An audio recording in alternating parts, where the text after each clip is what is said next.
Un saludo cordial para los alumnos del curso de Gestión de Riesgo de Desastres. Soy la ingeniera Sara Quiroz, de la Dirección de Políticas, Planes y Evaluación. Y el día de hoy vamos a tratar el tema sobre los lineamientos para la formulación y aprobación de los planes de contingencia en los 3 niveles de gobierno.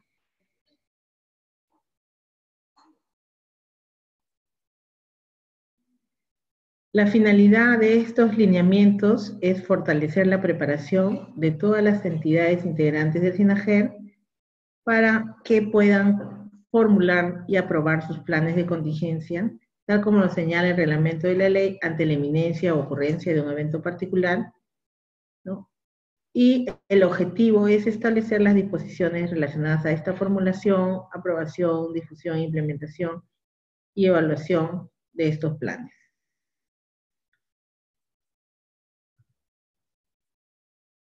¿Cuál es el alcance que tienen los lineamientos, no? Los lineamientos tienen el alcance nacional, como ya hemos dicho, en los tres niveles de gobierno, y es de aplicación y cumplimiento de las entidades conformantes del SINAGER.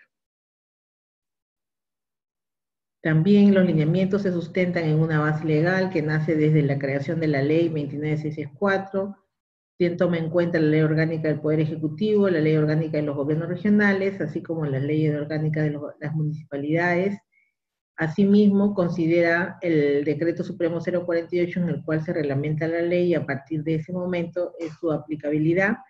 El Decreto Supremo 111, que incorpora la Política Nacional de Gestión del Riesgo de Desastre.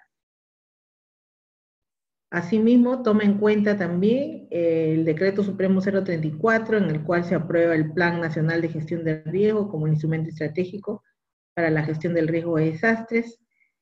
También incorpora dentro de sus aspectos la Resolución Ministerial 046, que establece el marco de responsabilidades, la Resolución Ministerial 276, en la cual se aprueba la constitución y funcionamiento de los grupos de trabajo, y la Resolución Ministerial 180, 2013 PCM, que aprueba los lineamientos para la organización y constitución de las plataformas de defensa civil. La definición del plan es la misma que se contiene en el reglamento de la ley en el artículo 2, ¿no? Este es uno de los planes que mejor dicho, es el único plan el cual se encuentra totalmente definido según el marco legal. Entonces, el artículo 2 del reglamento de la ley 29664 establece qué es un plan de contingencia. Y tal como lo está señalado, dice que son los procedimientos específicos preestablecidos de coordinación, alerta, movilización y respuesta ante la ocurrencia o inminencia de un evento particular para el cual se tiene escenarios definidos, ¿no? Entonces, nosotros hemos cogido esa definición que está establecida en el reglamento y lo hemos plasmado en los lineamientos para que todos podamos entender qué es un plan de contingencia. No es el plan B que muchos de nosotros tenemos en cuenta cuando decimos, ¿cuál es la contingencia? Si no me funciona una cosa, voy a la otra, ¿no? En este caso, este plan son procedimientos, tal como lo señala, específicos, pero de 4 aspectos importantes: de la coordinación, de la alerta, de la movilización y la respuesta. ¿Pero ante qué? Ante un escenario definido que pueda ser una inminencia o pueda también ser una ocurrencia, ¿no? Quiere decir, ante un peligro inminente o ante una acción que ya se ha dado o se ha materializado el evento, ¿no? Entonces, este plan constituye un instrumento técnico específico y de gestión obligatoria. ¿Qué busca? ¿Cuál es el fin del plan o de las acciones que vamos a desarrollar dentro del plan de contingencia? Se trata de proteger la vida humana y el patrimonio. ¿Cuál es el contenido que deben tener los planes de contingencia? Primero, que todo plan nace de un escenario definido. Luego que nosotros identificamos un escenario o tenemos un escenario definido, como por ejemplo los escenarios de lluvia, los escenarios de los escenarios de fenómeno del Niño, ¿no? Nosotros establecemos entonces el procedimiento de coordinación, el procedimiento de alerta, el procedimiento de movilización, el procedimiento de respuesta. Incluimos también con qué recursos financieros, logísticos y humanos vamos a ejecutar este plan, tomando en cuenta los procedimientos ya mencionados, y además también incluimos cuáles son los mecanismos de evaluación que debe tener el plan para que podamos nosotros siempre estar actualizándolo. Recordemos que los planes no son estáticos, sino son dinámicos y van modificándose o van cambiando de acuerdo a cómo, a las nuevas corrientes, incorporando otros aspectos, como en este caso, nosotros, si ustedes revisan los lineamientos, no hemos incorporado, se aprobaron en el año 2015 la resolución ministerial 188, en ese momento que su aprobación no se consideraba todavía el enfoque de derecho. Sin embargo, nosotros en la formulación de los planes, tal como lo establece la ley 3787, es que nosotros tenemos que incorporar el enfoque de derechos en todo el planeamiento de la gestión del riesgo de desastre. Entonces, como ya lo mencionamos, el contenido vamos a desarrollar cada uno de ellos, y cuando hablamos de un escenario, estamos hablando de un evento particular. Entonces tenemos que analizar, considerar la ocurrencia o la eminencia de ese evento particular. ¿Quién nos va a dar ese escenario? Puede ser las entidades técnicas, dependiendo de su competencia y de sus funciones. Por ejemplo, para el caso de una helada o de una inundación, pues tendremos que monitorear con CENAMI para que ellos nos vayan diciendo cómo se presenta el escenario. Luego de tomar en cuenta el escenario, identificando su magnitud, su duración, su ubicación espacial, y consignamos en forma precisa su secuencia y cuáles son las características que podría ocasionar de darse su manifestación, ¿no? Entonces, ¿qué es lo que analizamos también dentro de este escenario, ¿no? Tomamos en cuenta lo que establece la entidad técnica especializada, ¿no? O la entidad científica, pero nosotros también analizamos el impacto que va a tener este evento que se puede dar en personas, en líneas vitales, en servicios básicos, en infraestructura, tanto productiva como de vivienda, y también en el ambiente, ¿no? Entonces, cuando nosotros elaboramos el escenario dentro del plan de contingencia, tenemos que tener en cuenta todos estos aspectos que estamos mencionando. O sea, tenemos que detallar si es en una localidad, si es el escenario es heladas, ¿no? Nosotros trabajamos dos momentos. Ante la inminencia es cuando nosotros tenemos los pronósticos y podemos decir que se va a dar heladas, o como ya sabemos todos que las heladas inician entre mayo y junio, entonces, y son en junio donde se presentan con mayor fuerza, entonces nosotros tenemos que trabajar de enero a marzo qué acciones deberíamos hacer para fortalecer, y esto estaríamos nosotros considerando que en el escenario se debe identificar en la inminencia, y luego cuando ya llega mayo, junio y julio, que son los meses en los cuales se presenta ya con mayor fuerza la helada, qué es lo que nosotros podríamos hacer o en qué podría impactar este escenario para este peligro y el daño que podría hacer a las personas, a las líneas vitales, a los servicios básicos y a la infraestructura. Entonces, tomando en cuenta el escenario que vamos a tener y que el escenario de peligro inminente o el escenario de ocurrencia, ¿no? Entonces nosotros establecemos los procedimientos. El primer procedimiento que debemos tener en cuenta, tal como lo señala el reglamento de la ley y los lineamientos, es el procedimiento de coordinación. Entonces, este procedimiento de coordinación incorpora acciones que se van a desarrollar en los 3 niveles de gobierno, tomando en cuenta, ojo, tomando en cuenta los niveles de emergencia. De acuerdo a cómo se presentan los escenarios, nosotros podríamos decir que se trata de un nivel 1, de un nivel 2 o de un nivel 3. Entonces, debemos nosotros tener en cuenta qué acciones vamos a desarrollar dentro de cada uno de los procedimientos. En este caso, en el procedimiento de coordinación, y se deben desarrollarse las acciones en los 3 niveles de gobierno para lograr la participación interinstitucional y la provisión de los servicios en apoyo a las actividades. ¿Para qué coordinamos? Para ver cómo va a ser la alerta, cómo va a ser la movilización y cómo va a ser la respuesta. Eso es lo que nosotros tenemos que tener bien claro. ¿Qué acciones de coordinación vamos a tener en la alerta? Desde el lanzamiento del informe técnico, qué hacemos en la alerta, quiénes son los responsables, qué es lo que vamos a coordinar. En la movilización estamos referidos al despliegue de recursos, no tanto a la ley de movilización, sino al despliegue de recursos. Entonces, ¿qué coordinaciones vamos a hacer para poder desplegar a los recursos? Primero, identificar a los actores, quiénes van a ser con los que vamos a coordinar. Eso es lo que nos permite este procedimiento, ¿no? Y en la respuesta también tomando en cuenta la estructura de respuesta que vamos a tener basado en los subprocesos de la respuesta, ¿no?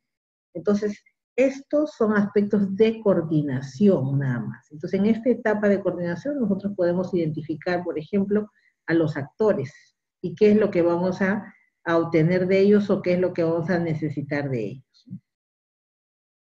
En el procedimiento de alerta, tal como su nombre más o menos lo dice, ¿no?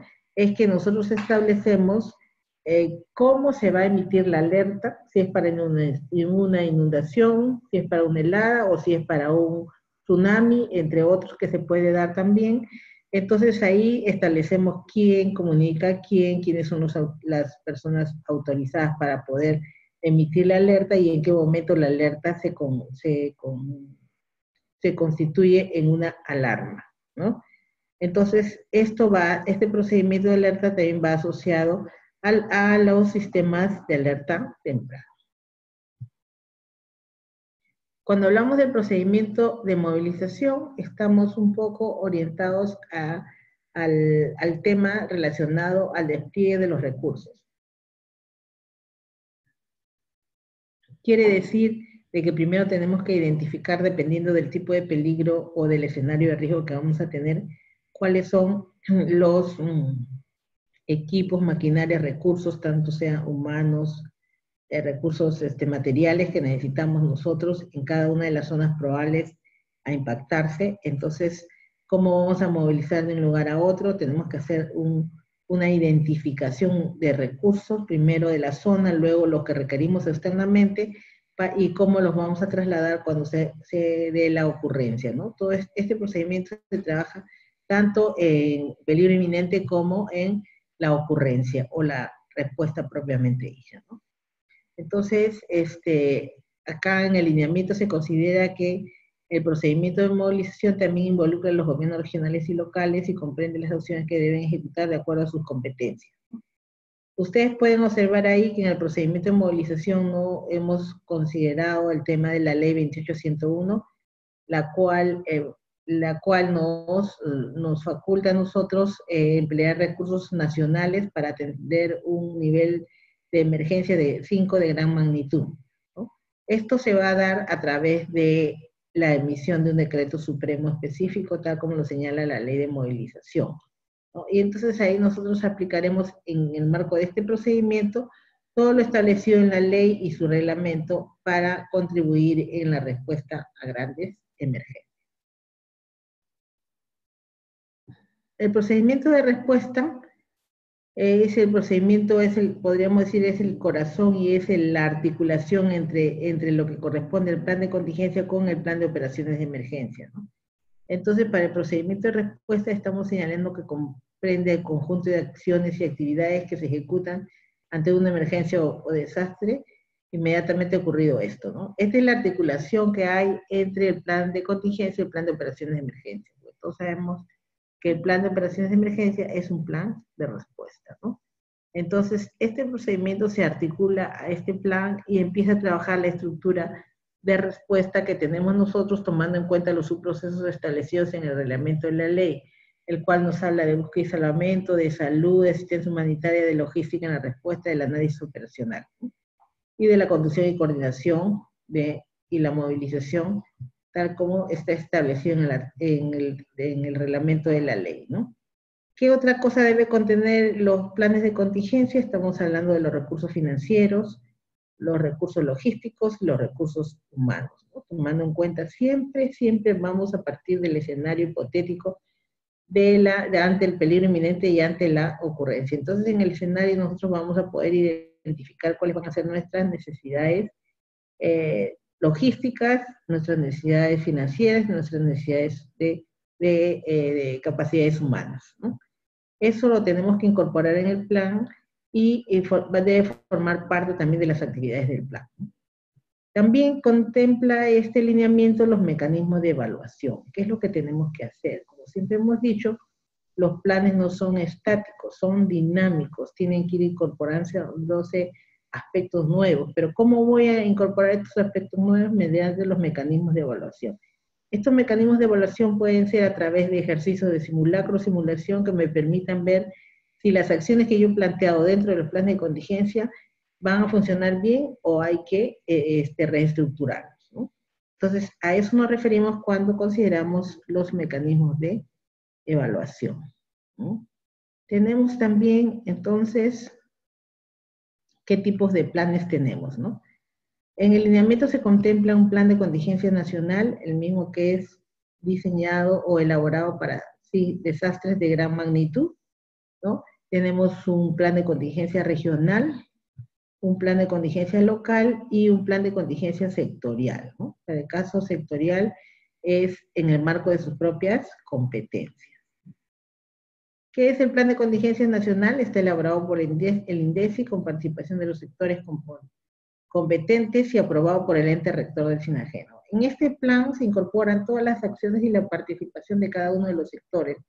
¿Cuáles van a ser sus responsabilidades en el marco de una eminencia u ocurrencia de un peligro? En ese sentido es que los sectores participan de acuerdo a sus competencias y tomando en cuenta también cuáles son sus funciones en el marco del SINAGER. Este plan es elaborado por el INDECI, porque el INDECI, en el reglamento de la ley le da la facultad al INDECI de conducir y coordinar la emergencia en el nivel de desastre de gran magnitud, emergencia 5.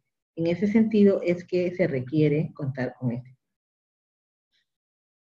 El plan de contingencia nacional tiene como finalidad promover la coordinación multisectorial y la articulación que debe existir entre los 3 niveles de gobierno.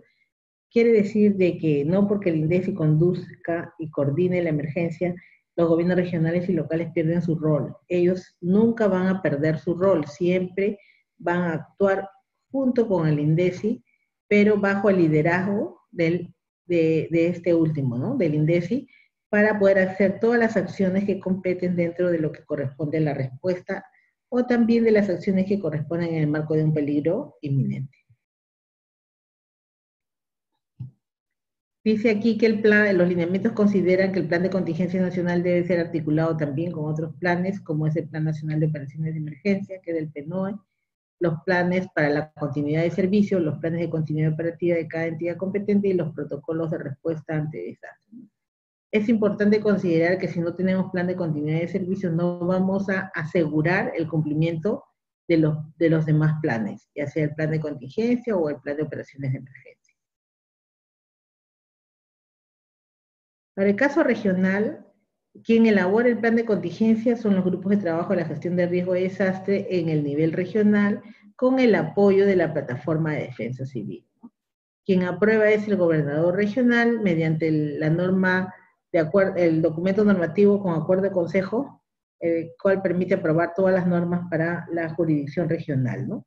Es de cumplimiento obligatorio, tiene por finalidad brindar atención a la población ante la ocurrencia o inminencia de un evento particular y cuando supere la capacidad de la municipalidad provincial. Esto es muy importante que podamos tener en cuenta, ¿no? Cuando ya empezamos a desarrollar los planes a nivel regional y local, debemos tener en cuenta los aspectos relacionados a las capacidades de respuesta, ¿no? Porque las capacidades de respuesta nos permiten determinar los niveles de emergencia, ¿no? ¿Qué más hace el plan? Promueve la articulación con el nivel nacional cuando corresponda y debe ser articulado igual. El plan de contingencia regional debe articularse también con el plan de contingencia nacional, con los planes de operaciones de emergencia regional, con los planes de continuidad de servicios, y este plan de continuidad de servicio es que está relacionado a aquellas empresas que brindan los servicios públicos básicos, ¿no? Y luego los planes de continuidad operativa, que son los que también deben tener en el nivel regional. Igual el plan de contingencia local es similar, también lo elabora el grupo de trabajo, con apoyo de la plataforma de defensa civil, lo aprueba el alcalde, es de cumplimiento obligatorio y promueve la articulación con el nivel regional cuando corresponda, y también se articula con el plan de contingencia regional, con el plan de operaciones de emergencia local, con los planes de continuidad de servicio y los de continuidad operativa, ¿no? En el nivel sectorial hay una pequeña variación. Nosotros sabemos que los sectores no tienen plataformas de defensa civil, entonces ellos trabajan directamente con el grupo de trabajo, entonces el plan lo elabora el grupo de trabajo, lo aprueba el ministro, es también de cumplimiento obligatorio. El contenido general del plan debe articularse con los demás planes que ya hemos mencionado, como es la continuidad operativa o continuidad de servicios, y los grupos de trabajo pueden elaborar guías o estandarizar los planes de contingencia sectorial, ¿no? Las guías van a contribuir a cómo precisamos algunos aspectos relacionados a los planes de contingencia. Se deben formular también planes de contingencia vinculados a los servicios públicos y a las actividades reguladas de acuerdo a sus competencias. También se toman en cuenta estos aspectos en el nivel sectorial. Para el caso de los planes de contingencia de servicios públicos, las empresas del Estado y operadores de concesiones públicas deben elaborar y aprobar sus planes de contingencia. Eso lo tenemos que hacer, lo debemos hacer, le debemos hacer un seguimiento, ¿no? Entonces, ¿para qué necesitamos que ellos tengan sus planes de contingencia? Con la finalidad de garantizar la continuidad de los servicios públicos. El plan de contingencia de servicios públicos busca garantizar la continuidad de los servicios públicos manteniendo comunicación y coordinación permanente con la autoridad regional o local según corresponda, ¿no? Entonces, ¿a qué actividades nosotros le consideramos servicios públicos, ¿no? Están los servicios por las actividades portuarias, aeroportuarias, el agua, desagüe y saneamiento, la generación, transmisión y distribución de electricidad, la radiodifusión y televisión, la telefonía, el transporte, entre otras. Son algunas de las que hemos considerado. No quiere decir que solamente estas son las que nosotros vamos a considerar, sino también tenemos que tener en cuenta de repente alguna otra que no lo hemos podido colocar, ¿no? Y en el caso de las actividades reguladas, ¿no? ¿Cómo funcionan los planes de contingencia para actividades reguladas, ¿no? Las entidades públicas y privadas que desarrollan actividades reguladas elaboran y aprueban sus planes de contingencia, pero de acuerdo a los lineamientos establecidos por los organismos reguladores. Entonces son los organismos reguladores los cuales establecen los lineamientos para estas empresas, ¿no? Pero sin embargo señala que ante la ocurrencia o inminencia de un evento particular puedan producir afectaciones a la vida y la salud de la población, estas deben de contar con un plan de contingencia.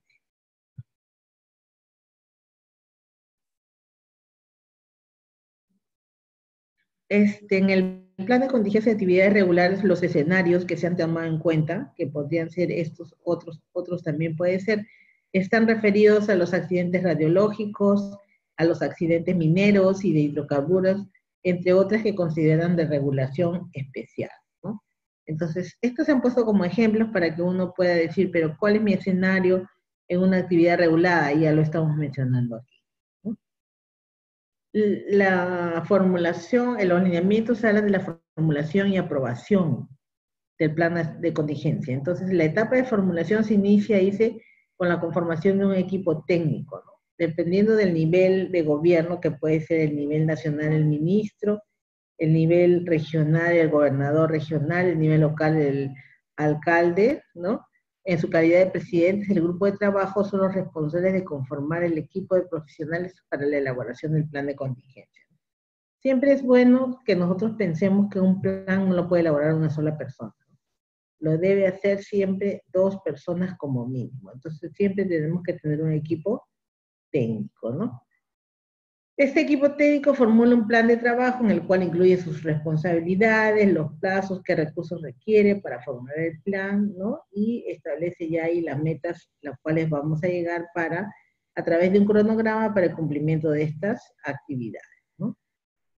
En la etapa de formulación, ya lo hemos dicho, se toma en cuenta el escenario, que se considera también como la recopilación de información sobre peligros, vulnerabilidades y riesgos según su ubicación geográfica de actividad económica, ¿no? Y también es necesario que en el escenario nosotros podamos incorporar también la tendencia de los desastres que han ocurrido en la zona, ¿no? Si todos los años tenemos inundación, entonces nosotros sabemos más o menos qué es lo que tenemos que considerar en el escenario, ¿no? Entonces esto nos va a permitir también identificar qué acciones debemos realizar. Para la etapa de formulación consideramos también la elaboración del documento en sí, ¿no? Y entonces este documento debe contener los procedimientos de coordinación, alerta, movilización y respuesta. Si un plan de contingencia no tiene estos procedimientos, entonces no está elaborado en el marco de la resolución ministerial 188 ni en el reglamento de la ley. ¿Cuál es la estructura que debe tener un plan de contingencia regional o local? Aquí estamos viendo.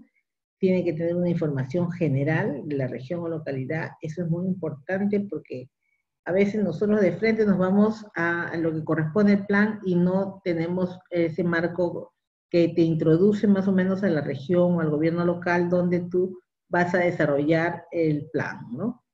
La base legal, que es muy importante porque es la que sustenta la formulación y la aprobación del plan. ¿Cuáles son los objetivos? Debe haber un objetivo general, los objetivos específicos, la determinación del escenario de riesgo, de desastre, la identificación de peligros, vulnerabilidades y riesgos, la organización frente a una emergencia, y esta organización debe estar basada en los grupos de trabajo y en las plataformas de defensa civil. Los procedimientos, que son muy importantes, el procedimiento de alerta, coordinación, respuesta y movilización. Y para el caso de los sectores hay un procedimiento para la continuidad de servicio, ¿no? Es importante también mencionar que estos planes deben contar con protocolos, ¿no? Protocolos de continuidad de las actividades del sector, protocolos de comunicación conforme al sistema de comunicaciones en emergencia, ¿no? Y acá vemos es similar el tema de la información, lo que debe contener para el caso de un plan de contingencia sectorial. Y tenemos acá muy importantes que podamos tomar en cuenta la continuidad de servicio, los protocolos que deben existir, y tanto de continuidad de las actividades del sector como de el protocolo de comunicación de acuerdo o conforme al sistema de comunicaciones de emergencia, ¿no? Tenemos una estructura para cada uno de los planes, tenemos la estructura para el plan de contingencia de servicios públicos, por ejemplo, ¿no? Y actividades regulares que también llevamos al escenario y luego pasamos a los protocolos, ¿no?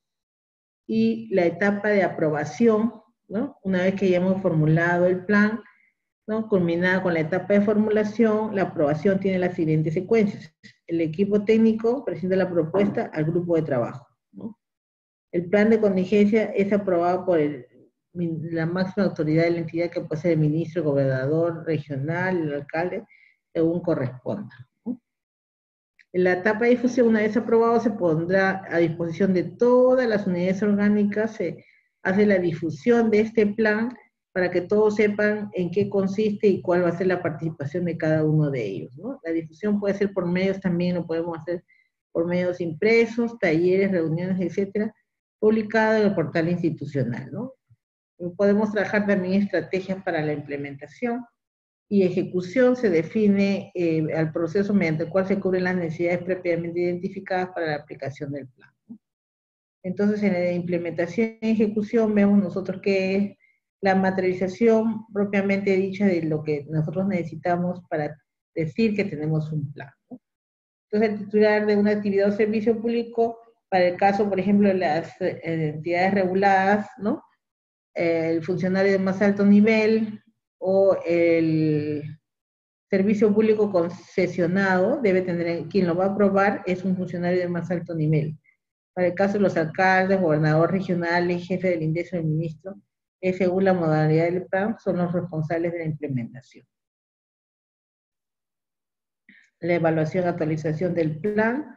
Como todos sabemos, es importante esta etapa porque esto nos va a permitir retroalimentar las acciones que habíamos pensado y que en el momento de ejecutarlos vemos que no se va a poder cumplir. Entonces, esta etapa nos parece muy importante porque esto nos va a dar vida a que cada año, en el mes de agosto, tal como lo establece la ley, podamos nosotros reaprobar, podríamos decir, entre comillas, ¿no? O actualizar, en otras palabras, nuestro plan y aprobarlo.